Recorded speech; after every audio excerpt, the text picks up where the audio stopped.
What it do? We back with another reaction. Horror movies you have zero chance surviving it. Now, there's gonna be some on here that I disagree with, because I'm like that, I'm a dog. There's gonna be a few on here I have to agree with, because I'm not like that. But I want to keep y'all waiting. Like, subscribe, follow me on Twitch, LaGoat Season 1 for live reaction and gameplays. Let's get straight to it. You ever watched a horror movie and thought, these people are stupid, I could easily survive this? Well, think again, because today we're diving into the world of horror villains so horrifying, so unstoppable that even you won't be able to survive them. And don't be that one guy that comments, nah, not me though. Because by the end of this video, you will see that there's no way you are surviving these horror villains. But if you want a better chance at surviving them, here's a friendly tip. Hit the like and subscribe button, because if you don't, they're gonna be at your door tonight. That is not a threat, that's a promise. First up, let's talk about Art the Clown. A name that sounds harmless until you realize this mime makes Pennywise look like party entertainment. Art is from the Terrifier series, and believe me, he's not here to make you balloon animals. He might make your intestines into balloon animals, but who knows? So who is Art the Clown? Picture a clown dressed in black and white, face painted a ghastly white, and a smile that says, run while you still can. Oh, and did I mention that he's completely silent? He doesn't speak at all. Nothing screams terror like a clown who doesn't scream at you. Art first came into our nightmares in the 2013 film All Hallows Eve, before getting his own spotlight in the Terrifier franchise. He lurks the streets on Halloween night, but instead of collecting candy, he's more into collecting other things. With superhuman strength and an uncanny ability to survive just about anything, he's less of a man and more of a supernatural phenomenon. So let's get to the burning question. Why wouldn't you survive an encounter with Art? Well, for starters, he can teleport. Yes, you heard that right. You think you've lost him in a dark alley? Think again. He's probably already waiting for you around the next corner. After watching the movies, it's very clear. You see, they tricked us at first. When I first watched the Terrifier, I thought he was just a normal human being. When I first watched it, then I watched the second one, and then I realized he's a demon. He's a demon. I thought he was a real person, and then you watch the films and you realize he not. And his silence, it means you'll never even hear him coming until it's too late. Art's unpredictability is another fatal flaw in your survival plan. He doesn't follow the usual horror villain handbook. One moment he's toying with his victims, the next he's unleashed a level of brutality that's off the charts. This clown does not play by the rules. In fact, in the first Terrifier movie, he seems like the type of killer who likes knives, blunt objects, and other sorts of things like that to do his business, until it looks like one of the main characters is about to beat him. That's when he pulls out a fucking gun. In normal horror movies, usually a killer sticks to their weapon of choice. Not Art. Nothing is off the table for him. Trying to outsmart him is like playing a chess with a grandmaster. You won't win. And the stakes are a tad higher than bragging rights this time though. But let's not forget his superhuman strength. This isn't your average circus clown. Art can tear limbs off like he's pulling apart a rotisserie chicken. Overpowering him physically? It's not gonna happen. And weapons? He's got a whole arsenal, favoring anything with a sharp edge. Your best bet? Well, there isn't one. Oh, and if you think you're hiding, remember that creativity I mentioned? Art's got a knack for turning the mundane into the macabre. He's extraordinarily inventive in his methods, and let's just say he doesn't believe in a quick and painless demise. The more you resist, the more elaborate your end becomes. So, do you think you could take Art down? If a teleporting, super strong, sadistic clown doesn't faze you, well, you might be the bravest person alive, or the next name on his list. But if you think a silent teleporting clown is bad news, buckle up because we're diving into the twist. Are y'all being out the clown? Cause me? Hell no! Mind of a man who doesn't need superpowers to kill you. Meet John Kramer, better known as Jigsaw, the engineer of your worst nightmares and moral dilemmas you didn't know you had. Jigsaw isn't your run-of-the-mill horror villain. No supernatural abilities, no masks made of human skin, just a terminally ill man with a knack for engineering and a seriously warped sense of justice. John Kramer took a turn for the worst after a series of personal tragedies, including a cancer diagnosis and the loss of his unborn child. Instead of, seeking therapy, he decided to test people's will to live by placing them in elaborate death traps. Men will do anything but go to therapy, it seems. Because that's a normal coping mechanism. So why wouldn't you survive an encounter with Mr. Kramer? Well, let's get one thing straight. If you're on Jigsaw's radar, you're already in deep trouble. He doesn't pick his subjects at random. Nope, he zeroes in on those he deems unappreciative of their lives. And let's be honest, haven't we all hit snooze one too many times on opportunities in our life? But Jigsaw's traps aren't your average mouse traps. They're meticulously planned Ruby Goldberg nightmares designed to make you confront your darkest secrets. Think you can just hack your way out of them? Good luck. Each device is tailor-made to you, capitalizing on your fears and worst traits. It's like he read your diary, consulted your exes, and then weaponized that information. Escape, while theoretically possible, comes at a steep price. Success often means maiming yourself or making a choice that would haunt you forever. Lose a limb, sacrifice a friend, small stuff like that. And even if you do crawl out of one of his games, you're not off the hook. Jigsaw has a network of apprentices who are just as twisted and infinitely patient. They'll be watching, waiting for you to slip up, one wrong move, and you're back at square one. Or worse. Imagine waking up in a small room. Bro, all you literally have to do is be a good person. And you won't end up on his list. But if you did end up on his list and end up one of his traps, his traps are so easy. The only hard trap, the traps where you have to sacrifice people. Damn. The traps where you have to sacrifice people are the easiest. The ones where you have to feel pain emotionally are the easiest. Physical pain, those are the hardest. Where you gotta stab your eye out with a scalpel to get the key inside.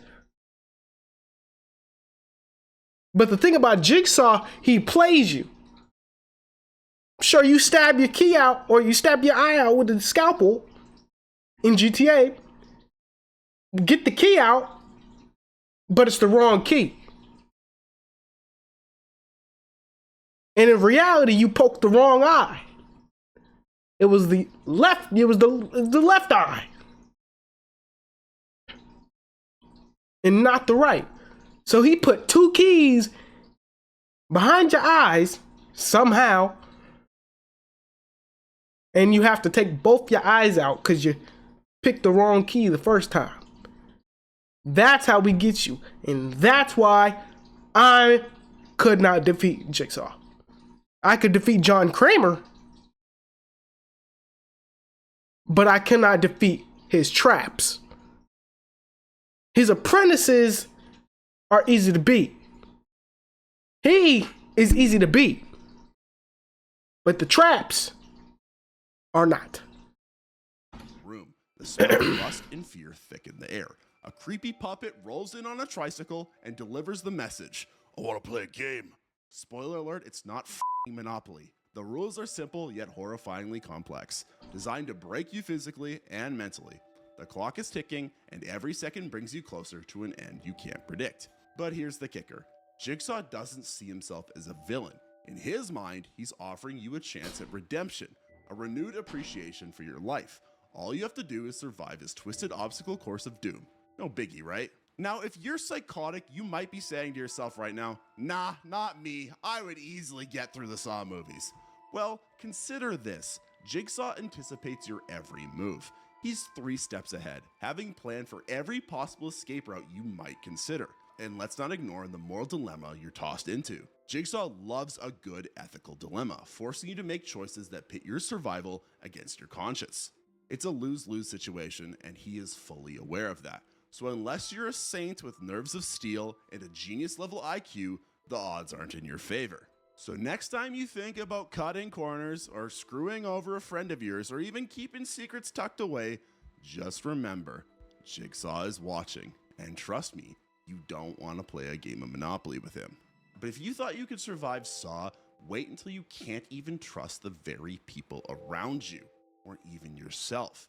That's why we gotta talk about The Thing. The Thing is an extraterrestrial nightmare that crash landed into our imaginations via John Carpenter's 1982 classic. Forget cute little green Martians, this shape-shifting parasite is more interested in turning your life into a real-world game of Among I'm beating the thing's ass. Bare fist, no weapons. I'm beating the thing's ass. And he cannot, this dude, bro, cannot change my mind right here. I'm beating the thing's ass. Us. And spoiler alert, everyone becomes the imposter. So what makes The Thing so uniquely terrifying? For starters, it's not just another alien out to zap us with laser beams. No, it's far more evil. The Thing assimilates any living organism it touches, perfectly mimicking its appearance, memories, and behaviors. But you're probably saying to yourself right now, nah, not me, I'd survive. Well, let's break down why you wouldn't. First, the Thing's ability to imitate anyone or anything makes it impossible to know who to trust. Your best friend, your spouse, even your pet goldfish Goldie could be the Thing in disguise. It's like playing hide and seek, except the seeker wants to absorb you, and hiding is futile because the Thing might already be you. Second, the assimilation process is alarmingly rapid and, shall we say, comprehensive. You could be infected before you even finish reading this sentence. One moment you're sipping coffee, the next you're part of an alien hive mind bent on world domination. Not exactly how you'd plan your day out, is it? Third, trying to eliminate the Thing is like playing whack-a-mole on expert mode. Chop off a tentacle? Congratulations, you've just created a new, fully autonomous nightmare. Each severed part can act independently, meaning your attempts to destroy it might only multiply your problems literally. But let's say you're feeling optimistic. You arm yourself with a flamethrower because, as the movie shows, fire seems to do the trick. Great, except that requires you to first identify the Thing among a group of terrified, paranoid individuals. Good luck conducting a calm and orderly investigation when everyone's side-eyeing each other like contestants on a reality show gone wrong. And let's not overlook the psychological torment. Well, if I'm in that situation, for me, it's all or nothing. If I got the gun, I got the flamethrower, everybody's going down. And that's just how it's going to be. Boom, boom, boom, boom, boom. You're all going down, bro. No hesitation. As long as I know that it's not me, everybody's going down. Paranoia becomes your constant companion. Who can you trust? Can you even trust yourself? The stress alone could be your undoing before the Thing even makes its move. It's like me in my dating life. Everyone's out to get me. For legal reasons, that's a joke. So unless you've got a foolproof method for detecting alien parasites and a global network to implement mass screenings, which, judging by recent events, seems unlikely, surviving the Thing is a long shot at best. But if you're sitting there still thinking, nah, I'd win, let me tell you about a corrupt secret society that will make your vacations a nightmare. Welcome to the dark underbelly of travel nightmares, the Hostile Organization. Unlike our previous foes, this isn't some supernatural entity or a lone madman with a flair for the dramatic. Nope, this is a well-oiled machine run by the world's elite who have, shall we say, unconventional hobbies. So, who are these people? Imagine a secret society where the wealthiest individuals bid tons of money for the privilege to, well, let's just say it's not the kind of experience you'd find on a TripAdvisor. They operate globally, luring unsuspecting tourists into seemingly ordinary hostels. The promise? Affordable lodging and maybe a chance to meet fellow adventurers. The reality? A one-way ticket into the organization's dungeon. Now, why wouldn't you survive an encounter with these fine, rich folk? Let's start with the obvious. Unless you're hiding a billion-million-dollar inheritance, you're not exactly in their tax bracket. And in this twisted game, money talks, especially when it's used to silence anyone who poses a threat. First off, the organization's reach is nothing short of terrifying. They're not just in one country or even in one continent, they're everywhere. They've got scouts, informants, and probably a friendly receptionist who's offering you a discount for paying in cash. Their tactics are also disturbingly effective. Victims are carefully selected, watched for weeks, even months, to ensure they'll disappear without too many questions asked. Once targeted, you're drugged before you can say room service. Waking up in a... I ain't gonna lie, this movie is low-key like real life.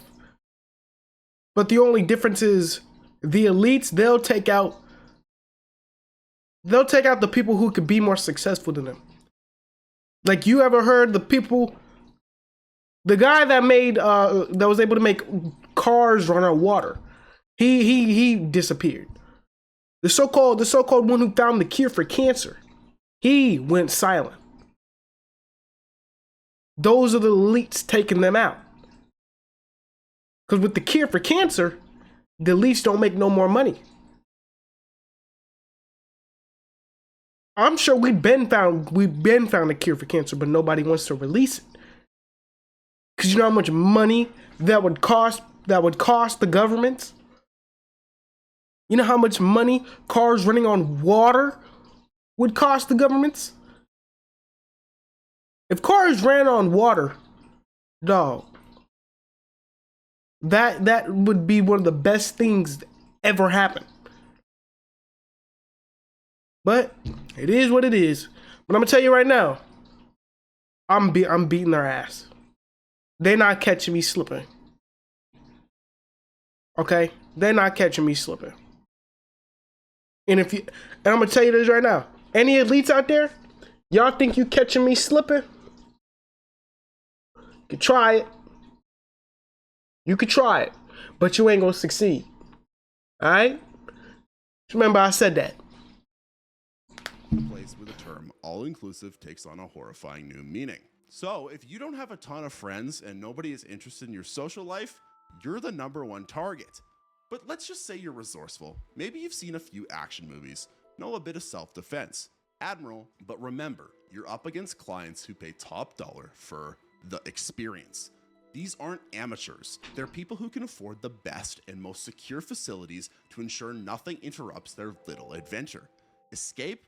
Highly unlikely when you're locked in a fortress designed to keep you in and the authorities out. Speaking of authorities, don't count on them for help. The hostile organization has deep pockets and deeper connections, just like every government today. Bribes, blackmail, and influence mean local law enforcement might be inclined to look the other way, or worse, deliver you right back into their hands. It's a matter of time before they reel you back in. But if you think the scariest thing out there is a secret society of billionaires, well, that's cute, because let's take a detour into Cannibal City in Texas. It's time to go have dinner with a family of cannibals. One of them likes chainsaws. This is Leatherface, and he's proof that sometimes the most terrifying monsters are the ones without supernatural powers. He doesn't need to teleport or play mind games. Nope, he's all about brute force, a relentless pursuit, and a roaring chainsaw that he loves quite dearly. So who is this charming, handsome fellow? Bro, all you gotta do is be strong and fast as fuck. And you're beating that entire family. As long as you're strong, you're beating Leatherface's ass. And the rest of his family, unless I know that one that his pops or something. I know he like pretended to be a cop and got a shotgun. But that's okay. Take that shit. Take that shotgun. Blow his head off with it. That's all you gotta do. Their whole family is easy to beat. Come on, man. Leatherface, or Jedediah Sawyer if you're feeling formal, is the Sawyers. not-so-gentle giant from the Texas Chainsaw Massacre. Part of a cannibalistic family with a flair for interior design. You know, if bones and skin are your aesthetic. He's a mentally impaired individual who expresses himself with the only way he knows how, through terrifying masks made of human skin, and of course, his favorite power tool. Now you might think, he's just one guy, I could survive this, right? How can it be that hard to avoid him? Well, let's delve into why crossing paths with Leatherface is a one-way ticket to nowhere good. First off, Leatherface is built like a linebacker who ate another linebacker. His immense physical strength makes any notion of overpowering him laughable at best. Trying to wrestle the chainsaw from his hands, you might as well challenge a grizzly bear to a dance-off. But maybe you're saying to yourself, nah, I'm a fast runner, I'm nimble. Well, that brings us to our next hurdle. Location, location, location. Leatherface operates in the most remote areas imaginable. Places where GPS signals go to die and roadside assistance is a myth. The labyrinth rural settings are his home turf, and he knows every nook, cranny, and hidden shortcut. You're not just running from him, you're navigating his personal, dark, twisted playground. But maybe you're feeling resourceful. Perhaps you think hiding is the way to go. Unfortunately, Leatherface isn't a solo act. His family's got his back, quite literally. The Sawyer family is a tight-knit group of cannibals who are just as twisted and unhinged. While you're busy dodging Leatherface, you might stumble into Grandpa or Hitchhiker. And trust me, they're not there to offer sweet tea and crumpets. Now, let's address the wildcard factor, Leatherface's mental state. He's unpredictable, operating on a logic that defies reason. You can't negotiate or plead your way out of this one. Compassion, mercy, a moment of hesitation, they're not in his repertoire. His motivations are as opaque as the mask he wears, adding another layer of terror because you can never anticipate his next move. So, could you escape Leatherface? Statistically speaking, your chances are not great. Unlike other horror villains, there's no ancient curse to break or puzzle to solve. The terror is raw and immediate. It's fight or flight, and given his advantages, neither option bodes well for you. But if you're delusional, you might still be saying to yourself, nah, it's just a dude with a chainsaw, I can run faster than him. Well, let's dive into a curse that doesn't care about any of your survival skills, or your escape plans, or even how fast you can run. In fact, all it takes is a single watching of this videotape, and you are effed. Meet Samara Morgan, the pale-faced girl with a stringy black hairdo. I'm beating this bitch's ass. Easy work. No hesitation. She's getting knocked out. Y'all remember Brenda from Scary Movie? I'm putting belt to ass, just like Brenda, bro. Belt to ass. Easy work. Easy work. That's never seen a comb. Don't let her age fool you. This is no ordinary child. Samara is the vengeful spirit at the heart of the Ring series, and she's got a home movie she'd love for you to watch. It's not a rom-com. You might think you're safe as long as you steer clear, but here's the kicker. If you even know about Samara existing, chances are it's already too late. Curiosity might not kill the cat, but it will definitely punch your ticket when it comes to this cursed videotape. So what's the big deal about a grainy VHS tape? Well, watching it grants you a 7-day grace period before Samara decides to make a personal house call. And trust me, she's not dropping by for tea and cookies. Once the static of the video fades and the eerie images crawl across your screen, the countdown begins. There's no pausing, rewinding, or deleting this nightmare. Now you might think there's a loophole, some clever hack to dodge the inevitable. The legend says if you make a copy of the tape and convince someone else to watch it, you can pass the curse along like a twisted game of hot potato. Sounds simple, right? Here's the catch. You have to ensure the other person watches your copy. And good luck living with the guilt of dooming someone else. And let's not talk about those 7 days. Man, if that's the way to beat her, that's easy work. That is easy work. Strap someone to a chair, force them to watch it. Let them perish. Come on, man. They're not exactly a vacation. Samara has a way of making her presence known. Subtly at first, flicker of the TV, a random voicemail with nothing but static. But as the days tick down, the hauntings escalate. Sleep becomes a luxury as nightmares bleed into reality. By day 6, you're questioning your sanity, jumping at shadows, and probably regretting every life choice that led you here. But wait, it gets even better. Samara has a unique talent for technopathic shenanigans. What does that mean? She can manipulate electronics, appearing on screens whether they're on or off. Oh, you're gonna try unplugging your TV? That's cute. She'll just crawl out of your smartphone instead. What about physical resistance? Well, forget about it. You can't punt a ghost back into the well she crawled out of. Samara transcends the usual limitations of our normal world. Bullets, running away, barricading yourself in a room are all useless. Imagine this, it's day 7. You're huddled in a corner, every light in the house is on, surrounded by a futile ring of salt you've read about on some internet forum. The clock strikes midnight and the TV turns on by itself. Static fills the screen and she begins to emerge, small hand gripping the edge of the well, followed by that mop of hair covering her face. Now after watching this, you might still be saying to yourself, nah, I'd be able to survive all of these horror movies. Well, I'd like to invite you to the comments section to tell me why you would survive, because I think you're wrong. But if you really think you could survive, like this video and subscribe, because I'll be making another video just like this about analog horror entities that you definitely won't be able to survive. If you want to see more movies if you want to see me talk about more horror movies that are just as scary as these ones, click the video. on screen right now. Yo, shout out Chupacabra, bro, for the W video. But y'all know the drill. Like, subscribe. Me on Twitch. Follow me on Twitch. Go season 1.